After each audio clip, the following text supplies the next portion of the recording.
Advanced Pleasure Escalation. Tantric Techniques for Hours of Pure Orgasmic Bliss by Lloyd Lester. Introduction. Tantra. Mysterious, exotic, transcendent, and erotic. For most people, all they know about Tantra is that it has the power to offer men and women alike the ecstasy of multiple orgasms. But there is so much more to it than just that. Yes, this book does contain some of the most basic yet most powerful techniques for achieving multiple orgasms, exploring female ejaculation, and entering the realm of sexual ecstasy for perhaps the very first time. But it will also help you to balance your life, heal your relationship wounds, strengthen your body, calm your mind, and enliven your spirit. Don't take my word for it though. Hey, if you're only in it for the great sex, I won't blame you. All the rest just makes for great side effects. The basics. The language here is a bit tricky, so I'll give you the primer. In this book, I'm going to be talking about orgasm and ejaculation as two different experiences. I will also be talking about the ecstasy of extended sexual pleasure, often in tantric texts referred to as tantric orgasm, through the delay of ejaculation in men and the encouragement of ejaculation in women. This isn't a complicated process, though tantric texts are often written in flowery language that obscures the fundamental techniques involved. For a very long time, tantric yoga was once reserved for a select few, almost entirely men, though it is theorized that these techniques were once entirely devised by women. Tantra, though it is almost always talked about in terms of sex, is really just a type of yoga, a style of meditative practice. Unlike the non-dual meditative practices that sought to get beyond the body by denial and abstention from physical pleasures, Tantra is meant to use the body and its ability to enjoy the physical world. Through the heights of pleasure, the sensations of both the physical and the energy body, one can reach alternative states of consciousness which allow for expanded consciousness. Now, you are probably just here to have better sex, and yes, Tantra can definitely help you do that. But keep an open mind, because it can also do many, many other things. Opening yourself up to different states of awareness can have dramatic effects on your relationship. Effects that will allow you to be more aware, more honest, more authentic, more open in all of your interactions with your lover. While it may just seem like awesome sex in the moment, watch for signs that things are shifting. You may encounter some volatility. There may be emotions that open up and healing that needs to occur between you. Things that you thought were long over might just come back up. Difficulties that you have already worked through, issues you didn't even know were issues could present themselves, so be prepared for that. Tantra can be about amazing sex, but it is also a holistic experience, whether you want it to be or not. So don't be surprised if things get a bit more complicated than you originally expected. You never know what healing might come from this. All that said, it's time to get ready. If you are serious about getting the greatest benefits from the practices in this book, there are a few things you may want to do in addition to all the super sexy stuff coming up. 1. Start a meditation practice. You can use guided meditations and free programs available online, but your best bet is to simply take up a practice of sitting in silence for a short time every day. Start with just 5 or 10 minutes if that's all you can handle. When you're ready, take it further. Sit for half an hour, 90 minutes if you can. 2. Take up some form of hatha yoga. Make it part of your daily practice, a preparation for your meditation.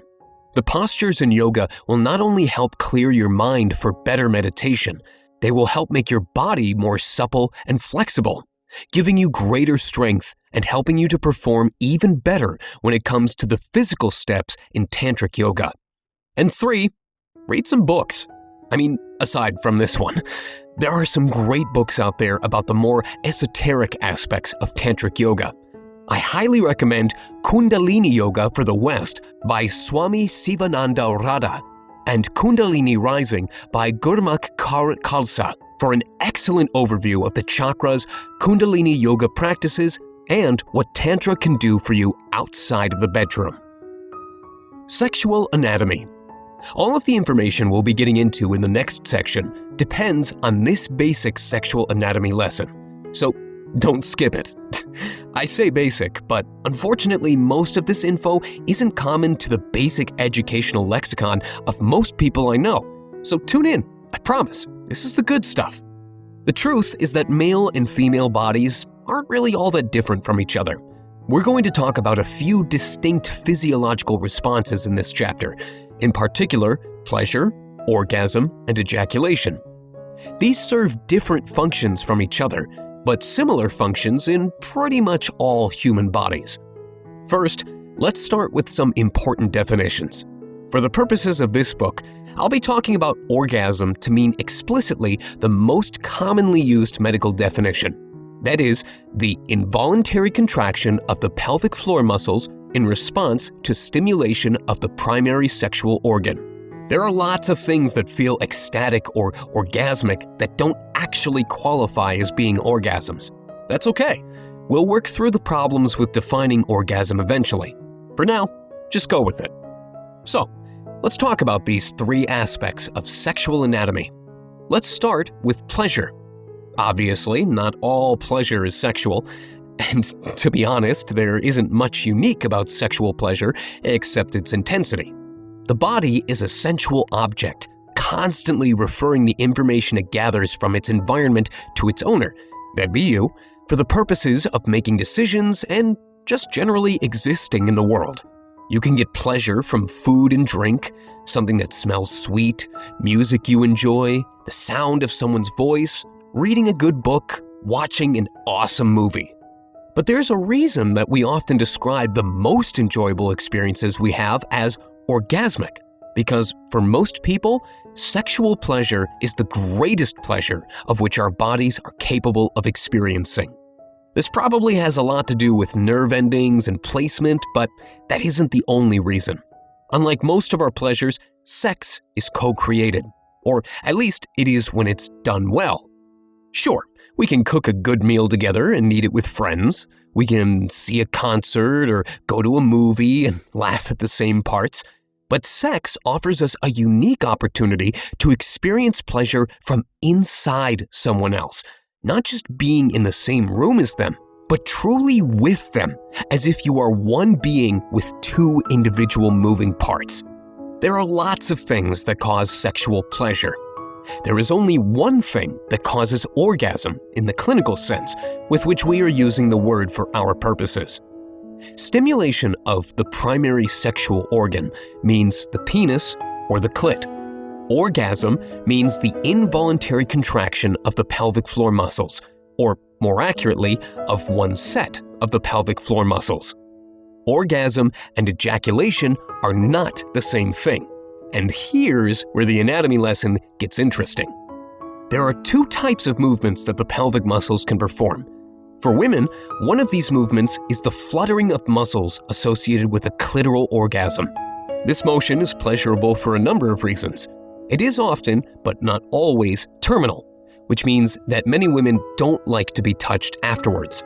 The other is the pushing out motion associated with female ejaculation. While not technically an orgasm in the traditional medical sense of the word, it is often pleasurable. In men, these two muscular contractions often happen simultaneously.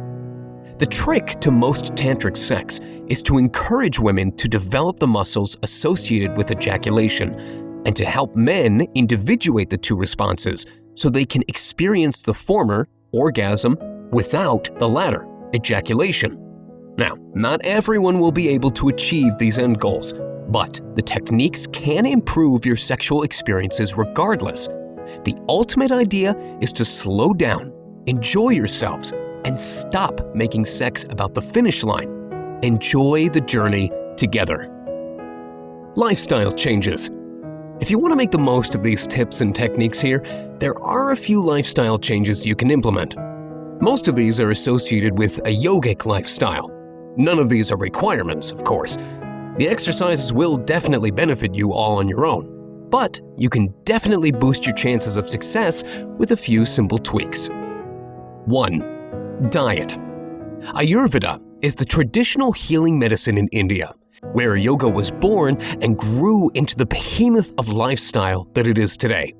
In this medicinal healing method, bodies are associated with one of 3 doshas, or types, according to how it is best suited to different times of day, foods, drinks, activities, climates, etc.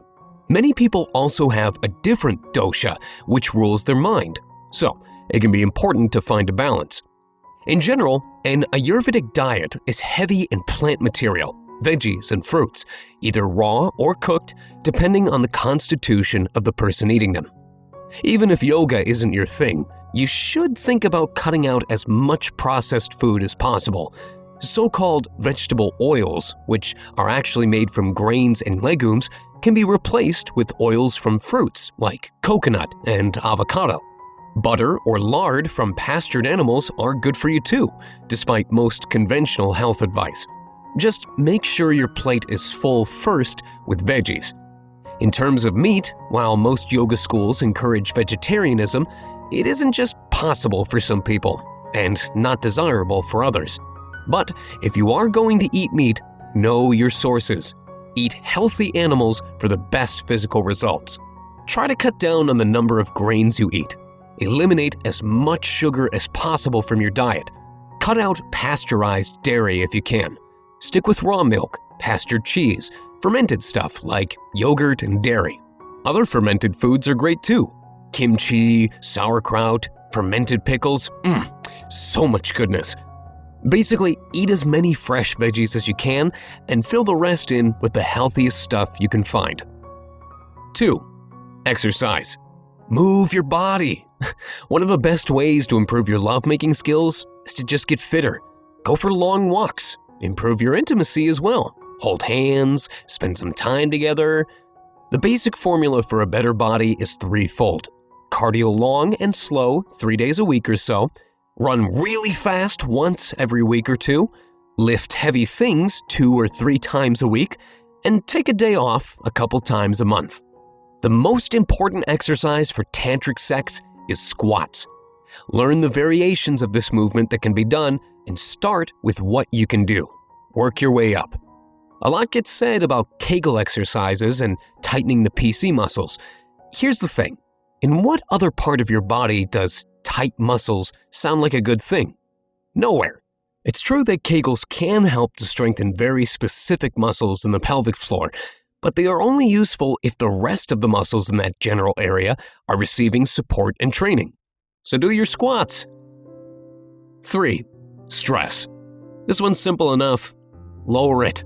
You see, both these diet and exercise changes are ultimately about lowering your cortisol levels, a stress hormone responsible for a lot of important things in the body, like waking up and getting hungry, but which can also cause a lot of damage when it is overabundant. Melatonin is important to getting enough sleep and managing stress. There are a few big factors to controlling your melatonin levels. First, cut down on your caffeine. While coffee isn't the worst thing on the planet, it can cause a few problems. If you can't go without coffee for a few days without experiencing withdrawal symptoms like severe cravings and headaches, that's definitely a sure sign that you need to lay off for a while. Next, control your blue light exposure. The light from LEDs, fluorescent bulbs, TV and computer screens, cell phones, and other bright devices can mess up your melatonin and cortisol levels. The blue light from these things tricks your body into thinking it's still daylight, which halts melatonin production and makes your sleep much less restorative and restful. And of course, there's meditation. It may seem like weird new age stuff, but the science doesn't lie.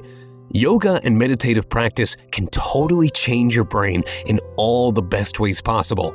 These practices make you a more calm, sensible, easygoing, communicative individual. It will make you less reactionary and more willing to be patient in your relationships. It will allow you to be more sensitive, and not just emotionally, but also physically. You will be better able to intuit your partner's needs and desires, both in the bedroom and out of it. Get started now, and you'll have a massive head start over anyone who jumps headfirst into Tantra just for the sex. Tantric exercises. Before I get into the specific his and hers exercises, there are a few great things you can do together to improve your multi-orgasmic experiences. These 4 tantric practices can make massive changes in your sex life all on their own, so approach them seriously but with a sense of playfulness and innocence. Take them each as individual practices that you can work with and make a regular part of your lives. Then work them all together to create the most intense, powerful tantric experience you could possibly imagine. 1. Create a ritual. Tantric rituals can be incredibly complex, but they don't need to be. All that's required are some sensual cues which get you in the mood for some loving and bring about a meditative state. Is there any music or incense you use to get you into a meditative space? What about visual cues like candles or mandalas? Make these things part of your pre-intimacy plan. It can also be very powerful to speak certain words to each other each time you prepare to enter a tantric space. If you are inclined towards the spiritual side of things, greetings like Namaste can work very well. Even more powerful might be its English translation. The divine in me welcomes the divine in you. There are plenty of things you can try in this ritual, so just pick something that works for you. Some suggestions. You are my goddess. You are my God. I worship your beauty and grace. I worship your strength and devotion. In perfect love and perfect trust, I honor you. Come up with something that makes you and your lover feel honored, cherished, desired, welcomed, and prepared for the intimacy of a tantric ritual. 2. Hand to heart. Sit facing each other in a comfortable position. Place your right hand over your lover's heart and have her place her right hand over yours. Now, with your left hands, hold the hand of your lover that is touching your body. Create a circle with your hands and hearts. Now, breathe together, in and out slowly. Breathe in through the nose and out through your mouths. Look each other deeply in your eyes. Feel the energy flowing between you. Sense the love in your hearts flooding your entire body, moving through your arms and into the heart of your partner. Let these emotions move between your bodies, back and forth, around in the circle of your flesh. Allow the energy to grow sexual. Feel it grow thick between you. Allow your arousal to build and turn into the sexual tension that attracts you to each other. Number 3, get sensual. Don't just jump right into sex. Take things slow and allow yourselves to explore each other's bodies. Kiss, cuddle, caress. Allow arousal to build slowly. Trace the contours of her flesh. Tease and tantalize her. Entice all the senses. Bring in all the fun toys you've been hesitant to try out. Massage oil that smells, tastes, and feels delicious. Scented candles for mood lighting. Feathers or silk sheets or soft gloves. Vibrators and massage devices. There are so many options out there to amp up the sexual experience of a tantric ritual. Spend some time focusing on the beauty and love between you, on the desire and heat as it grows. Number 4, take simple steps. When it comes to the act of orgasmic sex, there are 3 particular steps you can follow to make the most of the experience. First, be intimate. Keep your focus on the energy between the two of you. Don't allow the intensity of your sexual experience to drag your attention back into your body and away from your partner. This is very important. It can be tempting to make sex all about yourself, to retreat into your own head and forget all about your lover. Don't do it. If you want your tantric practice to benefit both you and your lover, you need to keep your attention on her. Look her in the eyes. Keep your hands on her body.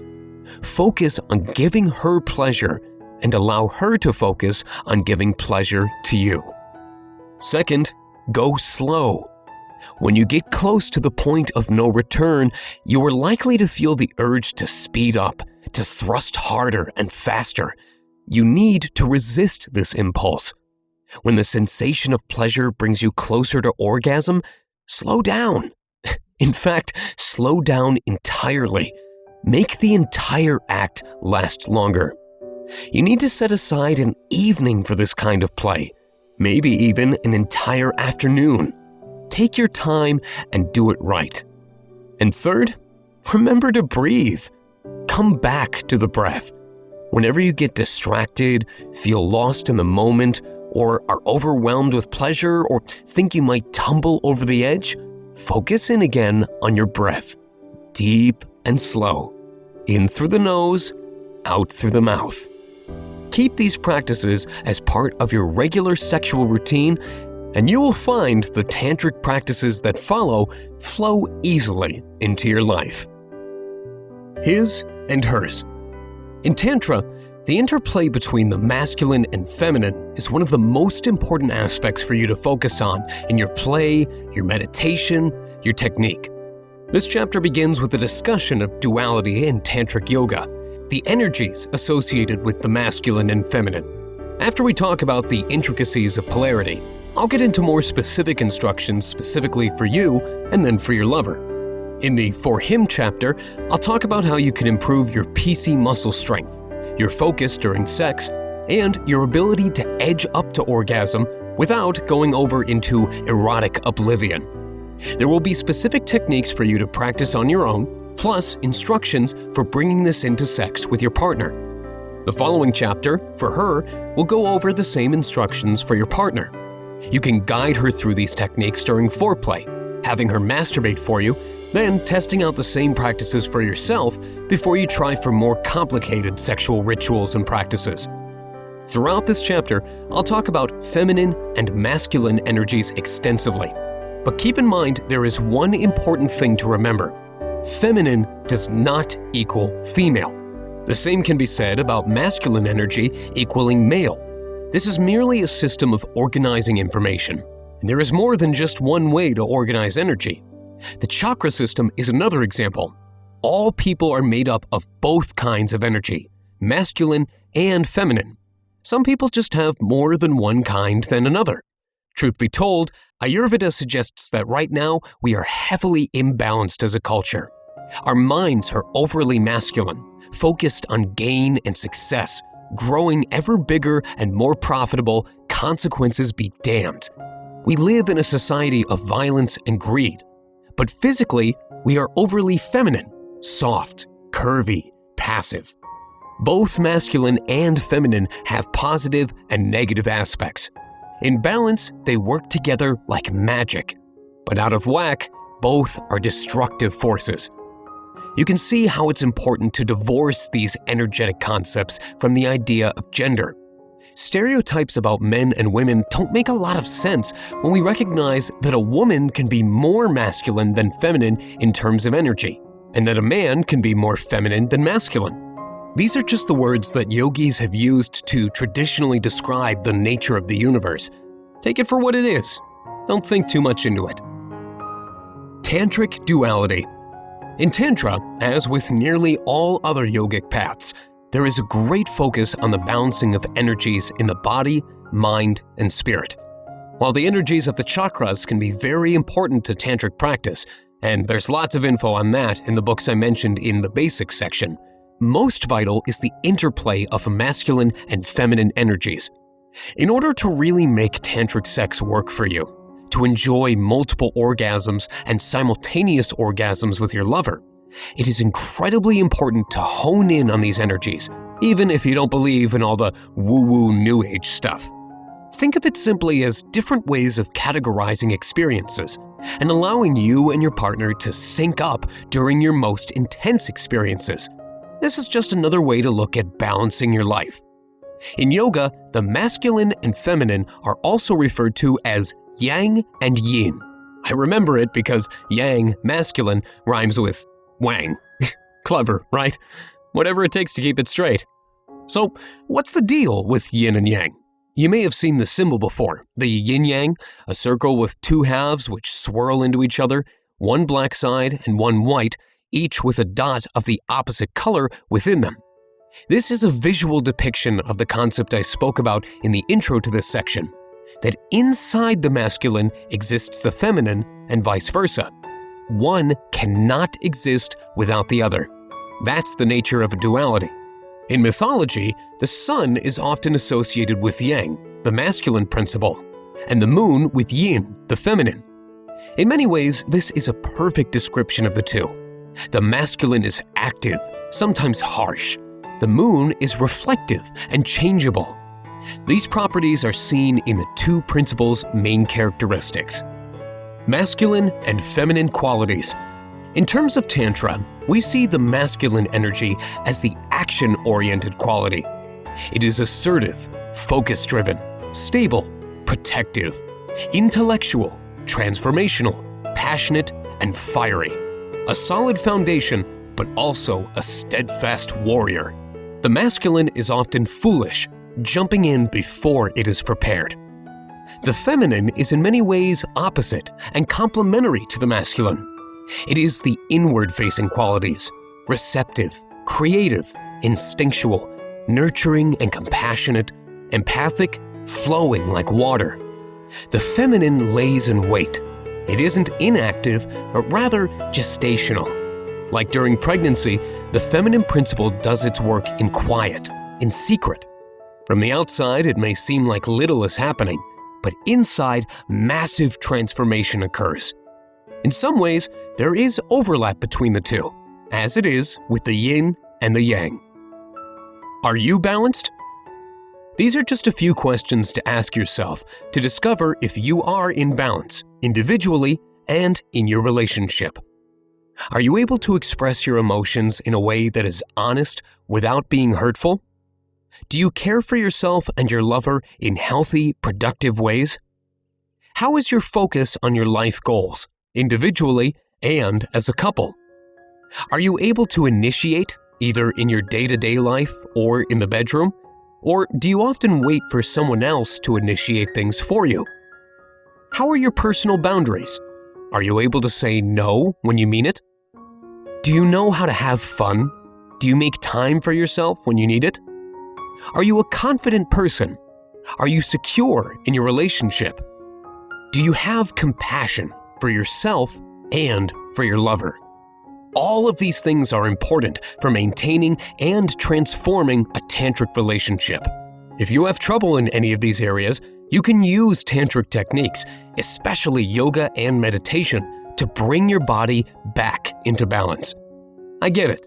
Yoga and meditation aren't for everyone. But I promise you that if you give it a chance, it will totally transform the way you have sex. Tantra for him. At first, tantric practice can seem very counterintuitive for guys. We've been taught our whole lives that if we don't get off when we get there to that place nearing ejaculation, that we are losing an opportunity, causing ourselves unnecessary pain and suffering.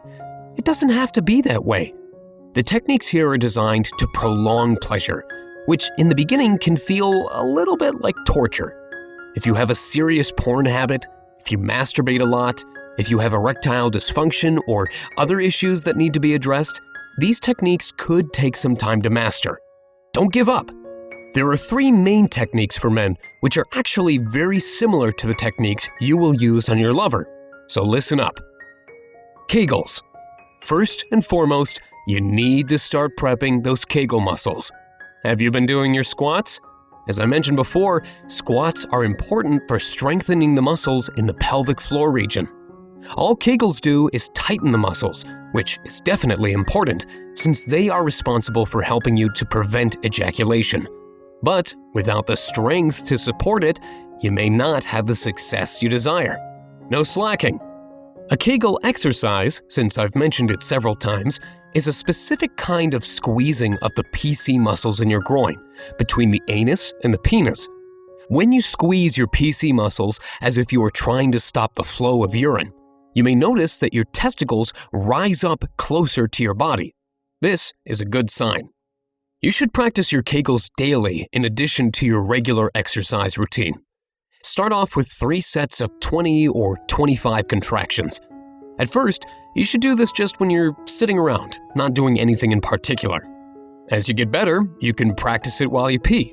And when you get more advanced, you will be practicing during masturbation and eventually during sex. Don't be discouraged if it takes you some time to build up the muscles and the skill. All good things come in time, and I promise the pun was not intended. Just keep working at it. Edging. When you feel like you've gained some proficiency in PC muscle strength, you will be practicing it during your own masturbation or when you are with a partner. The key here is to bring yourself close to orgasm, then pull yourself back.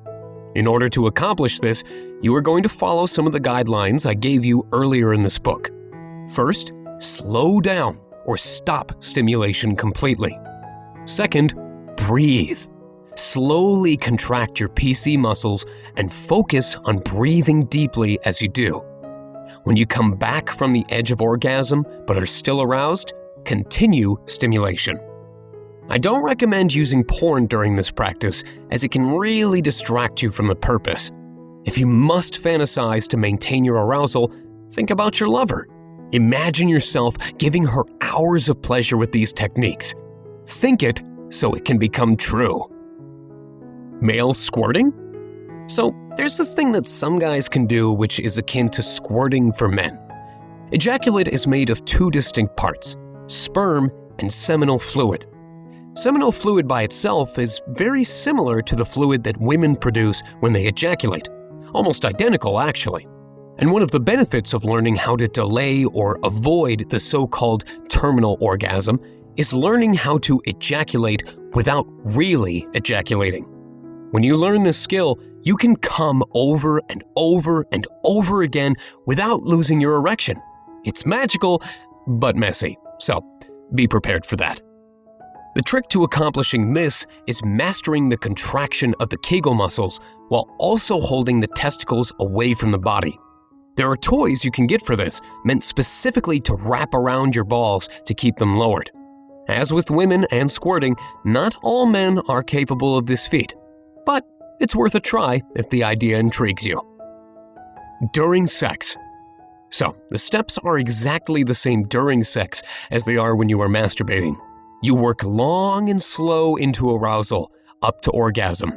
You take your time, focusing on her pleasure as well as your own, edging ever closer to orgasm.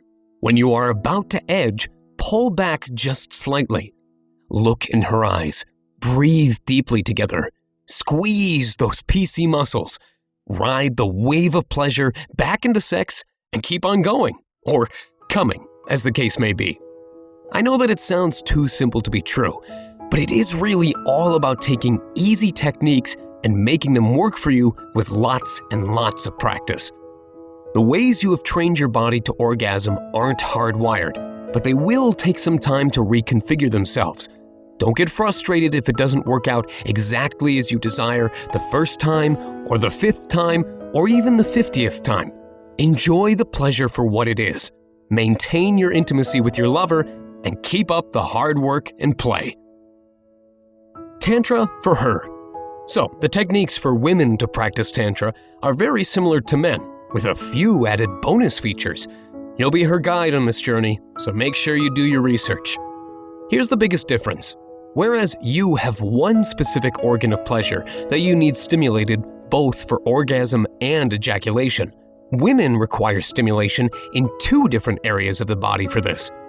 As I mentioned early on in this book, clitoral stimulation is absolutely necessary for the typical medically defined orgasm.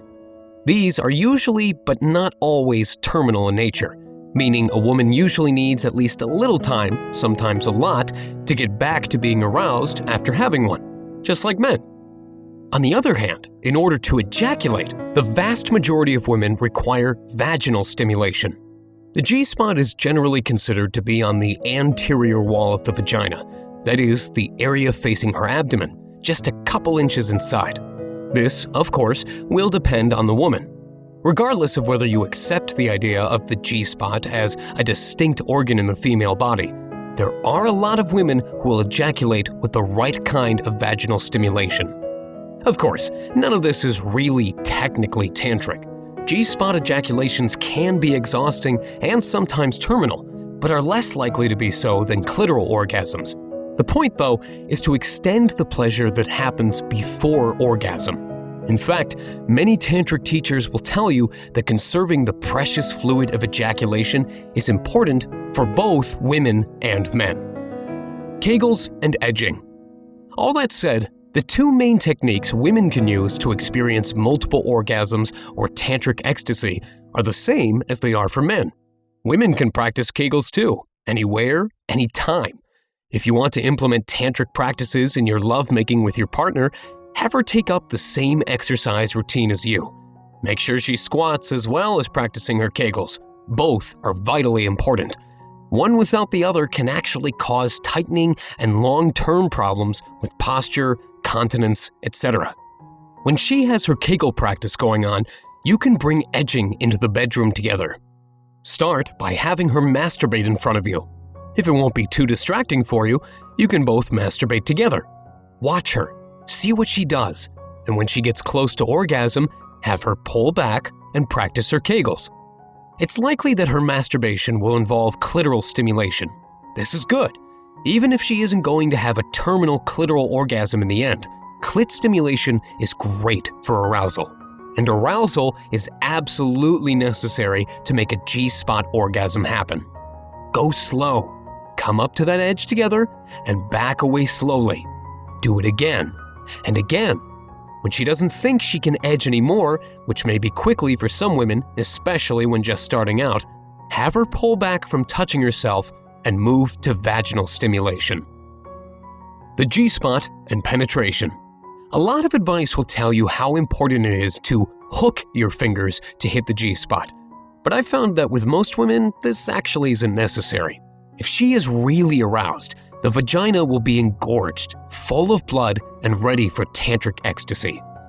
Many women are much more receptive to vaginal penetration at or around ovulation, so you may want to schedule your tantric practice near this time. Just remember that tantric lovemaking can be very potent when it comes to fertility, so practice safely. When she has finished edging, all you need to do is apply intense vaginal stimulation. Instead of hooking your fingers, simply use 2 fingers and move in and out of her vaginal canal, working up to very fast thrusts. Make sure she is well lubed for this.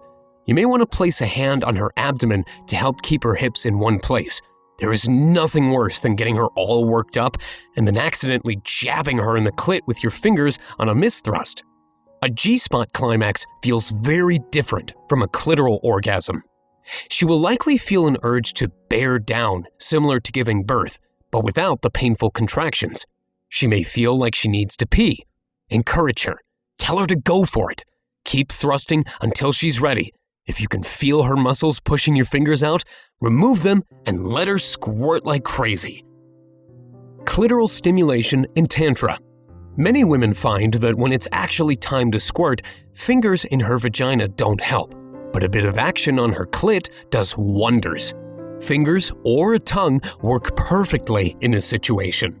And while tantric sex is meant to build up energy between 2 partners, at the end of a long sex session, she may just want to get off the regular way.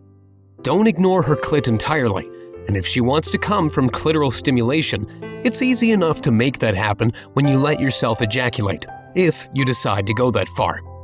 Regardless of whether she decides to have a traditional terminal orgasm or not, don't forget that her clit is her primary sex organ. If she loses arousal after ejaculating or during the sexual experience, go back to the clit unless she's too sensitive to bring her arousal levels back up. Coming together. It takes some coordination, which is why we start with practice. but once you got the hang of giving her G-spot orgasms, it's easy enough to put it all together. These techniques, I've found, are easiest to implement if you use your hands first. Keep yourself aroused with one hand while thrusting into her with the other. After the first or second round of squirting, while you're keeping yourself on the edge, you can move to intercourse with ease. And of course, the same rules apply here. Try out different positions so you don't get locked into the point of no return. Remember to look in each other's eyes, breathe together, slow down. This works great if you can get into a rhythm. Thrust hard and fast until she starts to squirt. Pull out, breathe, ride the wave of her ecstasy, and then go back in for more. Conclusion. As much as we want to make Tantra all about sex, it's about so much more than that. Always has been, always will be. Even if all you do is focus on the sexual techniques and practices, Tantra has a way of changing you and your relationship.